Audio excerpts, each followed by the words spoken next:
Hi hello welcome. எல்லாரும் எப்படி இருக்கீங்க? எல்லாரும் ரொம்ப ரொம்ப நல்லா இருப்பீங்க நான் முழுசாக நம்புகிறேங்க. நானும் ரொம்ப நல்லா இருக்கேன். இன்றைக்கி உங்களுக்கான யூனிவர்சல் மெசேஜ் மற்றும் கார்டியன் ஏஞ்சல் மெசேஜ் என்ன வந்திருக்குன்னு பார்க்கலாங்க. நான் எப்பவும் சொல்கிற மாதிரி தாங்க, இன்றைக்கான மெசேஜஸ் உங்களுக்கு பயனுள்ளதாக இருந்ததுன்னா ப்ளீஸ் இந்த சேனலுக்கு சப்ஸ்கிரைப் பண்ணுங்கள். உங்கள் லைக்ஸ் அண்ட் ஷேர்ஸ் அண்ட் கமெண்ட்ஸை கொடுங்க. இன்றைக்கான 3 cards.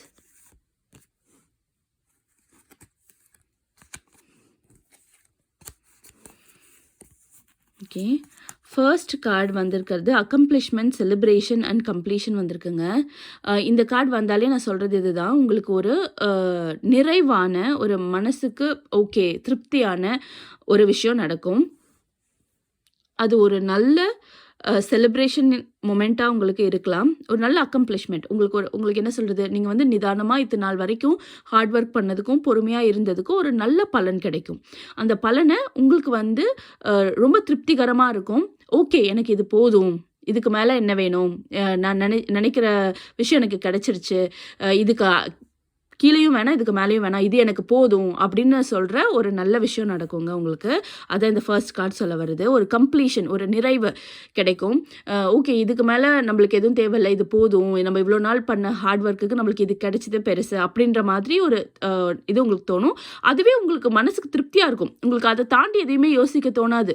அந்த மாதிரி ஒரு விஷயம் நடக்கும். செகண்ட் கார்டு என்ன வந்திருக்குன்னா sensitive, open hearted and intuitive. இந்த மெசேஜ் வந்தாலும் நான் சொல்கிறது இதுதான், நீங்கள் வந்து சில விஷயத்தில் ரொம்ப சென்சிட்டிவாக இருக்கீங்க. யாராவது ஒருத்தர் சொன்னாலும் அது வந்து உங்களுக்கு தனக்குன்னு எடுத்துகிட்டு நீங்கள் அதை பற்றி வருத்தப்பட்டுட்ருக்கீங்க. பட் சில நேரத்தில் அதை விட்டு வெளியே வரணுங்க. ஓவர் சென்சிட்டிவாக இருக்கிறது உங்களுக்கும் நல்லதில்லை, உங்களோட சுற்றி இருக்கவங்களுக்கும் நல்லதில்லை. சில நேரத்தில் வந்து உங்களுக்கே அது போர் அடிச்சிடும். நம்ம என்ன இவ்வளோ ரொம்ப சென்சிட்டிவாக இருக்கோம், எல்லா விஷயத்தையும் எதுக்கு தலையில் தூக்கி வச்சுக்கிறோம், அதையே பற்றி யோசிச்சுக்கிட்டே இருக்கோம் அப்படின்னு சொல்லிட்டு உங்களுக்கே தோணும். நீங்கள் வந்து அதுலேருந்து வெளியே வர நீங்களாவே முயற்சி பண்ணுவீங்க. இது வந்து யார் சொல்லியும் இல்லை, உங்களுக்கே ஒரு செல்ஃப் இன்ட்யூஷன் தோணும். நம்ம வந்து ஓவர் சென்சிட்டிவாக இருக்கோமோ, எதுக்கு எடுத்தாலும் நமக்குன்னு எடுத்துக்கிறோமோ, இது வேற யாருக்கோ சொன்னதாக இருக்கலாம், அதையே நம்ம தலையில் வச்சுக்கிறோம் அப்படின்னு உங்களுக்கு தோண ஆரம்பிக்கும். அதுலேருந்து நீங்களே வெளியே வந்துடுவீங்க. நீங்கள் வந்து ஓப்பன் ஹார்ட்டடாக இருக்கணும். எல்லா விஷயத்தையும் வந்து திறந்த மனப்பான்மையோட ஏற்றுக்கணும்.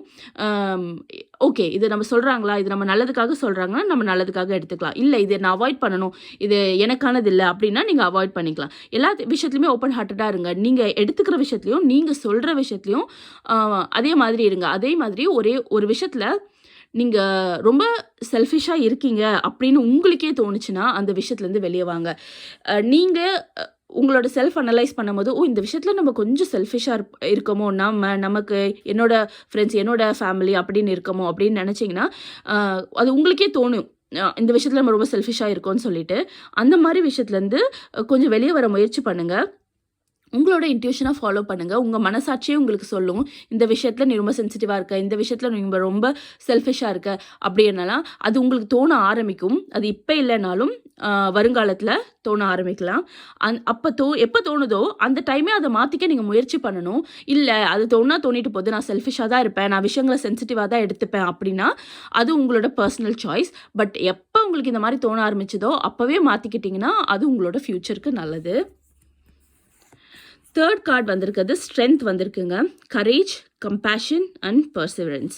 ஆக்சுவலாக எல்லாருக்குமே மனசுக்குள்ளே வந்து ஒரு தைரியம் இருக்கும். அது வந்து டெஸ்ட் பண்ணாத வரைக்கும் அது எவ்வளோ பெருசு, நமக்கானது எவ்வளோ தைரியம் இருக்குது நமக்குள்ளே, நம்மளால் என்ன முடியும் அப்படின்னு சொல்லி சில பேருக்கு தெரியாது. எவ்வளோ ஸ்ட்ரென்த் இருக்குது நமக்குள்ளே அப்படின்றது நிறைய பேருக்கு தெரியாது, அது டெஸ்ட் பண்ணுற வரைக்கும். அதுக்கு தான் வந்து ஒரு பழமொழி சொல்லுவாங்க, எதுவும் வந்து என்ன சொல்கிறது, ஒரு சுரண்டி பார்க்குற வரைக்கும் அதோட வீடியோ தெரியாதுல்ல, அந்த மாதிரி. அது மாதிரி ஒரு சிங்கம் வந்து காட்டில் உட்காந்துட்ருக்கு, அது வந்து அது பாட்டுக்கு அது உட்காந்துருக்குன்னா அது பாட்டு உட்காந்துட்டு தான் இருக்கும். யாராவது வந்து அதை சீண்டுனாங்கன்னா அதோட சுயரூபத்தை அது காமிக்கும். அதே மாதிரி உங்களுக்குள்ளே தூங்கிட்டு இருக்க தைரியமும் ஸ்ட்ரென்த்தும் கண்டிப்பாக வெளியே வரும். அது கண்டிப்பாக அது யாராவது தூண்டி விடுவாங்க. அப்போ தான் உங்களுக்கே தெரியும், நமக்குள்ளே இவ்வளோ தைரியம் இருக்கா, நாம் இவ்வளோ பலசாலியா, இந்த அளவுக்கு நம்ம யோசிக்கிறோமா அப்படின்னு உங்களுக்கே தெரிய ஆரம்பிக்கும். ஸோ தூங்கிட்டு இருக்க மிருகத்தை எழுப்பி விட்ட மாதிரி தான். ஸோ உங்களுக்குள்ளே இருக்க ஸ்ட்ரென்த் உங்களுக்கு தெரியாமல் இருக்கலாம் இது நாள் வரைக்கும். கண்டிப்பாக அது யாராலாவது தூண்டப்படும். அந்த நேரத்தில் உங்களோட ஸ்ட்ரென்த், உங்களோட வலிமை உங்களுக்கும் உங்களை சுற்றி உள்ளவங்களுக்குமே தெரியும். அப்போ உனக்குள்ளே இவ்வளோ தைரியம் இருக்கா, நீ இப்படியெல்லாம் பேசுவியா அப்படின்னு மற்றவங்களே உங்ககிட்ட வந்து கேட்பாங்க. உங்களுக்கே அது தோணும். ஓ! நமக்குள்ள இவ்வளோ தைரியம் இருக்கா. ஏன்னா அதுக்கான சிச்சுவேஷன் வரல. அதனால நீங்க அமைதியா இருந்திருக்கீங்க. பட் அதுக்கான சிச்சுவேஷன் வரும்போது நீங்க அத காமிக்க ஆரம்பிப்பீங்க. ஸோ அந்த மாதிரி விஷயம் உங்களுக்குள்ள இருக்க ஸ்ட்ரென்த் அது இன்ஃபினிட்டி. உங்களுக்கு அது கண்டிப்பாக தெரிய ஆரம்பிக்கும். உங்களுக்கான கரேஜ், கம்பேஷன் அண்ட் பெர்சவரன்ஸ் நீங்களே அறியாத வகையில் உங்களுக்கு இருக்கும். அதை நீங்கள் தெரிஞ்சுக்க ஆரம்பிப்பீங்க. நம்மளுக்கான ஏஞ்சல் யார் வந்திருக்காங்க, அவங்க என்ன மெசேஜ் கொடுக்குறாங்கன்னு பார்க்கலாங்க.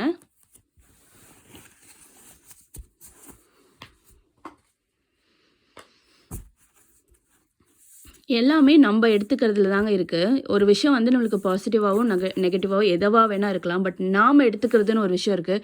ஓகே, இதை நான் தலையில் எடுத்துப்பேன் அப்படின்னா எடுத்துக்கலாம். இல்லை இதெல்லாம் எனக்கு முக்கியமே இல்லை, இதை விட எனக்கு வேறு நிறைய வேலை இருக்குது அப்படின்னு சொன்னாலும் அதுவும் பண்ணலாம். இன்றைக்கான ஏஞ்சல் யார் வந்திருக்காங்க, அவங்க என்ன மெசேஜ் கொடுத்துருக்காங்கன்னா, இன்றைக்கான ஏஞ்சல் ஒமேகா வந்திருக்காங்கங்க. ரொம்ப ரொம்ப என்ன சொல்கிறது, ப்ரெஷியஸான ஏஞ்சல்னு சொல்லலாம். Victory, your desire is coming to fruition. Keep up the good work. எவ்வளோ அழகான மெசேஜ் வந்திருக்கு பாருங்க.